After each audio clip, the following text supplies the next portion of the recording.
Chapter 17. Dr. Seward's Diary continued. When we arrived at the Berkeley Hotel, Van Helsing found a telegram waiting for him. Am coming up by train. Jonathan at Whitby. Important news. Mina Harker. The professor was delighted. Ah, that wonderful Madam Mina, he said, pearl among women. She arrived, but I cannot stay. She must go to your house, friend John. You must meet her at the station. Telegraph her en route, so that she may be prepared. When the wire was dispatched, he had a cup of tea. Over it he told me of a diary kept by Jonathan Harker when abroad, and gave me a typewritten copy of it, as also of Mrs. Harker's diary at Whitby. Take these, he said, and study them well. When I have returned, you will be master of all the facts, and we can then better enter on our inquisition. Keep them safe, for there is in them much of treasure. You will need all your faith, even you who have had such an experience as that of today.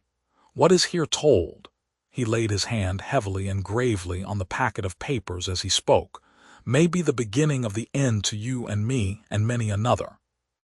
Or it may sound the knell of the undead who walk the earth.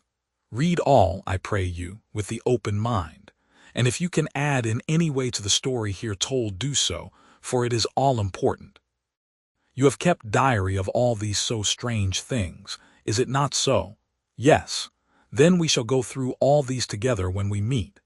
He then made ready for his departure, and shortly after drove off to Liverpool Street.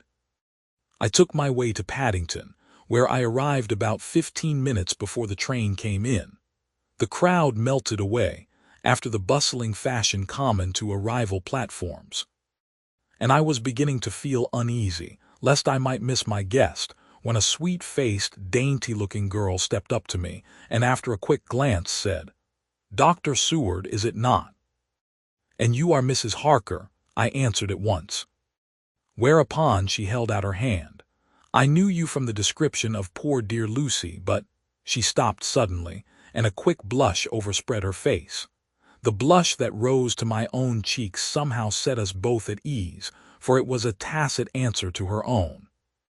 I got her luggage, which included a typewriter, and we took the Underground to Fenchurch Street, after I had sent a wire to my housekeeper to have a sitting room and bedroom prepared at once for Mrs. Harker. In due time we arrived. She knew, of course, that the place was a lunatic asylum, but I could see that she was unable to repress a shudder when we entered. She told me that, if she might, she would come presently to my study, as she had much to say. So here I am finishing my entry in my phonograph diary whilst I await her. As yet I have not had the chance of looking at the papers which Van Helsing left with me, though they lie open before me. I must get her interested in something so that I may have an opportunity of reading them. She does not know how precious time is or what a task we have in hand. I must be careful not to frighten her. Here she is. Mina Harker's journal. 29 September. After I had tidied myself, I went down to Dr. Seward's study. At the door I paused a moment, for I thought I heard him talking with someone. As, however, he had pressed me to be quick, I knocked at the door, and on his calling out, "Come in," I entered. To my intense surprise, there was no one with him. He was quite alone, and on the table opposite him was what I knew at once from the description to be a phonograph. I had never seen one and was much interested. "I hope I did not keep you waiting," I said, "but I stayed at the door as I heard you talking and thought there was someone with you." "Oh," he replied with a smile, "I was only entering my diary." "Your diary?" I asked him in surprise. "Yes," he answered, "I keep it in this." As he spoke, he laid his hand on the phonograph. I felt quite excited over it and blurted out, "Why, this beats even shorthand. May I hear it say something?" "Certainly," he replied with alacrity and stood up to put it in train for speaking. Then he paused and a troubled look overspread his face. "The fact is," he began awkwardly, "I only keep my diary in it. And as it is entirely, almost entirely, about my cases, it may be awkward, that is, I mean." He stopped, and I tried to help him out of his embarrassment. You helped to attend dear Lucy at the end. Let me hear how she died. For all that I know of her, I shall be very grateful. She was very, very dear to me." To my surprise, he answered with a horror-struck look in his face. "Tell you of her death? Not for the wide world." "Why not?" I asked, for some grave, terrible feeling was coming over me. Again he paused, and I could see that he was trying to invent an excuse. At length he stammered out, "You see, I do not know how to pick out any particular part of the diary." Even while he was speaking, an idea dawned upon him, and he said with unconscious simplicity, in a different voice, and with the naivete of a child, "That's quite true, upon my honor, honest Indian." I could not but smile, at which he grimaced. "I gave myself away that time," he said. "But do you know that, although I have kept the diary for months past, it never once struck me how I was going to find any particular part of it in case I wanted to look it up. By this time, my mind was made up that the diary of a doctor who attended Lucy might have something to add to the sum of our knowledge of that terrible being, and I said boldly, "Then, Dr. Seward, you had better let me copy it out for you on my typewriter." He grew to a positively deathly pallor as he said, "No, no, no, for all the world I wouldn't let you know that terrible story." Then it was terrible. My intuition was right. For a moment I thought, and as my eyes ranged the room, unconsciously looking for something or some opportunity to aid me, they lit on a great batch of typewriting on the table. His eyes caught the look in mine and without his thinking followed their direction. As they saw the parcel, he realized my meaning. "You do not know me," I said. "When you have read those papers, my own diary and my husband, also, which I have typed, you will know me better. I have not faltered in giving every thought of my own heart in this cause, but of course you do not know me yet, and I must not expect you to trust me so far." He is certainly a man of noble nature. Poor dear Lucy was right about him.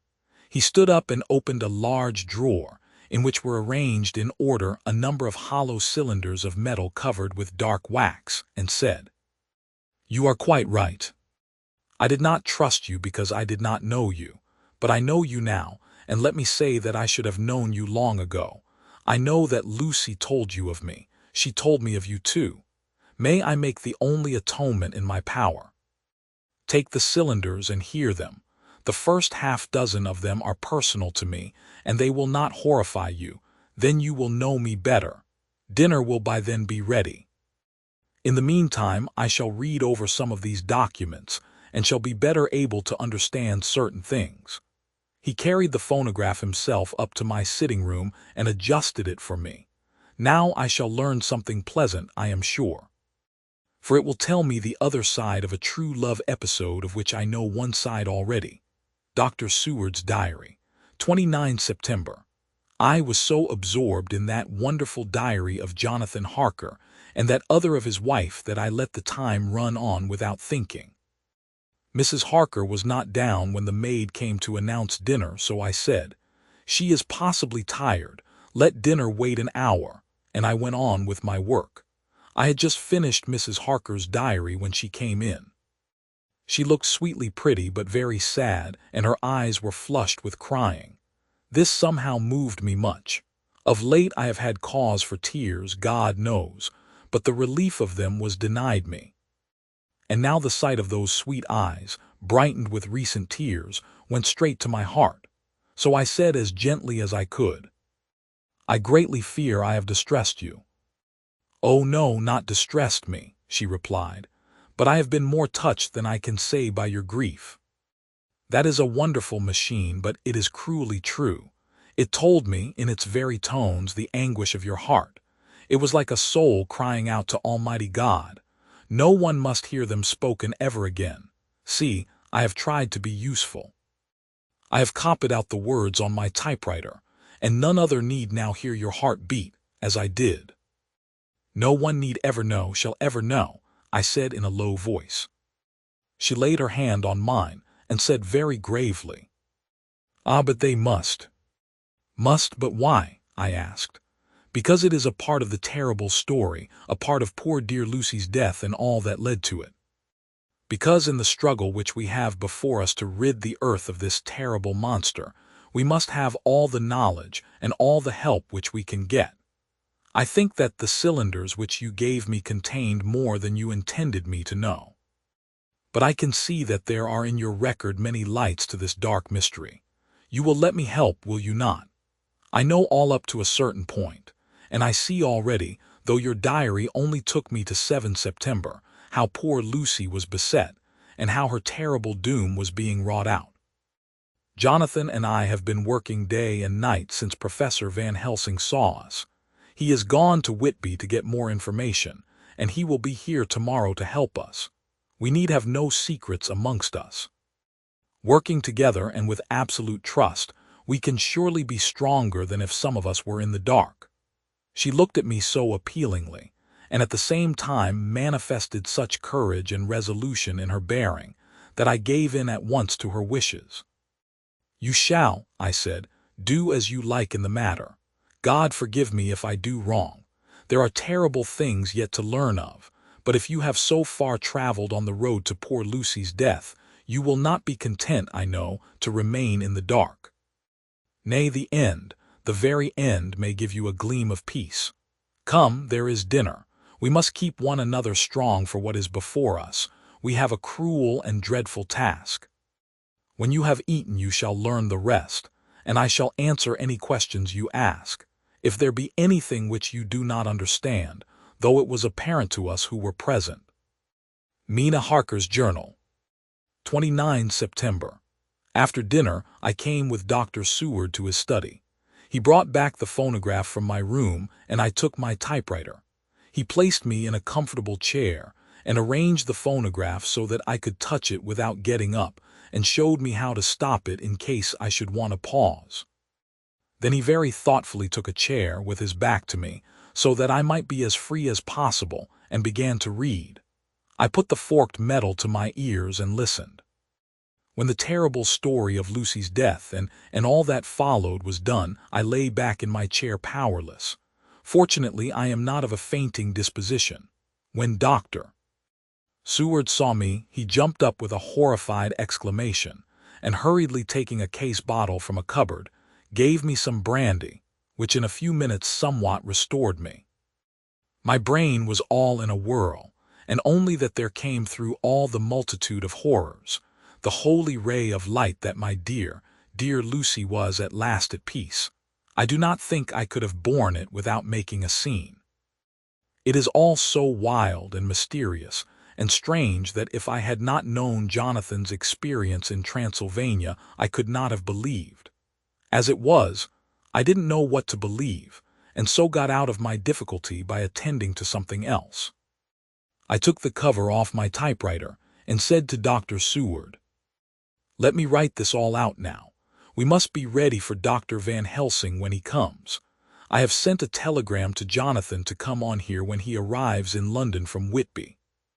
In this matter dates are everything, and I think that if we get all our material ready and have every item put in chronological order, we shall have done much. You tell me that Lord Godalming and Mr. Morris are coming too. Let us be able to tell him when they come." He accordingly set the phonograph at a slow pace, and I began to typewrite from the beginning of the 7th cylinder. I used manifold, and so took 3 copies of the diary, just as I had done with all the rest. It was late when I got through, but Dr. Seward went about his work of going his round of the patients. When he had finished, he came back and sat near me, reading, so that I did not feel too lonely whilst I worked. How good and thoughtful he is! The world seems full of good men, even if there are monsters in it. Before I left him, I remembered what Jonathan put in his diary of the professor's perturbation at reading something in an evening paper at the station at Exeter. So seeing that Dr. Seward keeps his newspapers, I borrowed the files of the Westminster Gazette and the Pall Mall Gazette, and took them to my room. I remember how much the Telegraph and the Whitby Gazette, of which I had made cuttings, helped us to understand the terrible events at Whitby when Count Dracula landed, so I shall look through the evening papers since then, and perhaps I shall get some new light. I am not sleepy and the work will help to keep me quiet. Dr. Seward's diary, 30 September. Mr. Harker arrived at 9 o'clock. He had got his wife's wire just before starting. He is uncommonly clever if one can judge from his face, and full of energy. If this journal be true, and judging by one's own wonderful experiences, it must be. He is also a man of great nerve. That going down to the vault a second time was a remarkable piece of daring. After reading his account of it, I was prepared to meet a good specimen of manhood, but hardly the quiet, businesslike gentleman who came here today. Later, after lunch, Harker and his wife went back to their own room, and as I passed a while ago, I heard the click of the typewriter. They are hard at it. Mrs. Harker says that they are knitting together in chronological order every scrap of evidence they have. Harker has got the letters between the consignee of the boxes at Whitby and the carriers in London who took charge of them. He is now reading his wife's typescript of my diary. I wonder what they make out of it. Here it is. Strange that it never struck me that the very next house might be the Count's hiding place. Goodness knows that we had enough clues from the conduct of the patient Renfield. The bundle of letters relating to the purchase of the house were with the typescript. Oh, if we had only had them earlier, we might have saved poor Lucy. Stop. That way madness lies. Harker has gone back and is again collating his material. He says that by dinner time they will be able to show a whole connected narrative. He thinks that in the meantime I should see Renfield, as hitherto he has been a sort of index to the coming and going of the Count. I hardly see this yet, but when I get at the dates I suppose I shall. What a good thing that Mrs. Harker put my cylinders into type. We never could have found the dates otherwise. I found Renfield sitting placidly in his room with his hands folded, smiling benignly. At the moment he seemed as sane as anyone I ever saw. I sat down and talked with him on a lot of subjects, all of which he treated naturally. He then, of his own accord, spoke of going home, a subject he has never mentioned to my knowledge during his sojourn here. In fact, he spoke quite confidently of getting his discharge at once. I believe that, had I not had the chat with Harker and read the letters and the dates of his outbursts, I should have been prepared to sign for him after a brief time of observation. As it is, I am darkly suspicious. All those outbreaks were in some way linked with the proximity of the Count. What then does this absolute content mean? Can it be that his instinct is satisfied as to the vampire's ultimate triumph? Stay. He is himself Tsar Fagus, and in his wild ravings outside the chapel door of the deserted house, he always spoke of Master. This all seems confirmation of our idea. However, after a while I came away. My friend is just a little too sane at present to make it safe to probe him too deep with questions. He might begin to think, and then. So I came away. I mistrust these quiet moods of his. So I have given the attendant a hint to look closely after him, and to have a strait waistcoat ready in case of need. Jonathan Harker's Journal, 29 September, in train to London, when I received Mr.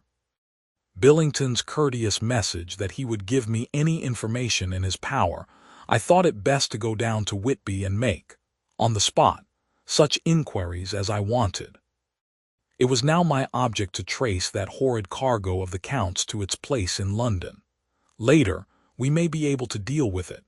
Billington Jr., a nice lad, met me at the station and brought me to his father's house, where they had decided that I must stay the night.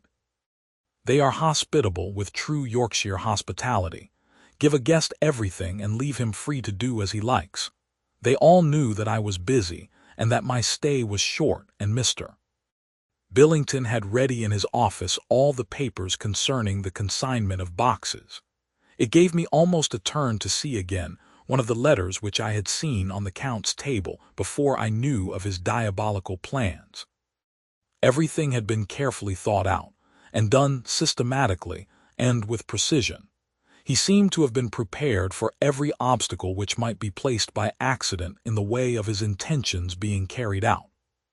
To use an Americanism, he had taken no chances, and the absolute accuracy with which his instructions were fulfilled was simply the logical result of his care. I saw the invoice and took note of it. 50 cases of common earth to be used for experimental purposes. Also the copy of letter to Carter Patterson and their reply. Of both of these I got copies. This was all the information Mr. Billington could give me, so I went down to the port and saw the Coast Guards, the customs officers, and the harbor master. They had all something to say of the strange entry of the ship, which is already taking its place in local tradition. But no one could add to the simple description, 50 cases of common earth. I then saw the station master, who kindly put me in communication with the men who had actually received the boxes. Their tally was exact with the list, and they had nothing to add except that the boxes were main and mortal heavy, and that shifting them was dry work. One of them added that it was hard lines, that there wasn't any gentleman, such like as yourself, squire, to show some sort of appreciation of their efforts in a liquid form. Another put in a writer that the thirst then generated was such that even the time which had elapsed had not completely allayed it. Needless to add, I took care before leaving to lift, forever and adequately, this source of reproach. 30 September. The station master was good enough to give me a line to his old companion, the station master at King's Cross, so that, when I arrived there in the morning, I was able to ask him about the arrival of the boxes. He, too, put me at once in communication with the proper officials, and I saw that their tally was correct with the original invoice. The opportunities of acquiring an abnormal thirst had been here limited. A noble use of them had, however, been made, and again I was compelled to deal with the result in an ex post facto manner. From thence I went on to Carter Patterson's central office, where I met with the utmost courtesy. They looked up the transaction in their day-book and letter-book, and at once telephoned to their King's Cross office for more details. By good fortune, the men who did the teaming were waiting for work, and the official at once sent them over, sending also by one of them the way bill and all the papers connected with the delivery of the boxes at Carfax. Here again I found the tally agreeing exactly. The carrier's men were able to supplement the paucity of the written words with a few details. These were, I shortly found, connected almost solely with the dusty nature of the job, and of the consequent thirst engendered in the operators. On my affording an opportunity, through the medium of the currency of the realm, of the allaying, at a later period, this beneficial evil, one of the men remarked, "That air ooze governor is the rummiest I ever was in, blime. But it ain't been touched since 100 years. There was dust that thick in the place that you might have slept on it without 'urtin' of your bones, and the place was that neglected that yer might ave smelled old Jerusalem in it. But the old chapel, that took the psych, that did. Me and my mate, we thort we wouldn't never get out quick enough. Lor, I wouldn't take less nor a quid a moment to stay there arter dark." Having been in the house, I could well believe him. But if he knew what I know, he would, I think, have raised his terms. Of one thing I am now satisfied, that all the boxes which arrived at Whitby from Varna in the Demeter were safely deposited in the old chapel at Carfax. There should be 50 of them there, unless any have since been removed, as from Dr. Seward's diary I fear. I shall try to see the carter who took away the boxes from Carfax when Renfield attacked them. By following up this clue we may learn a good deal. Later, Mina and I have worked all day, and we have put all the papers into order. Mina Harker's journal. 30 September.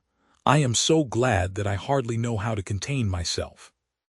It is, I suppose, the reaction from the haunting fear which I have had, that this terrible affair and the reopening of his old wound might act detrimentally on Jonathan.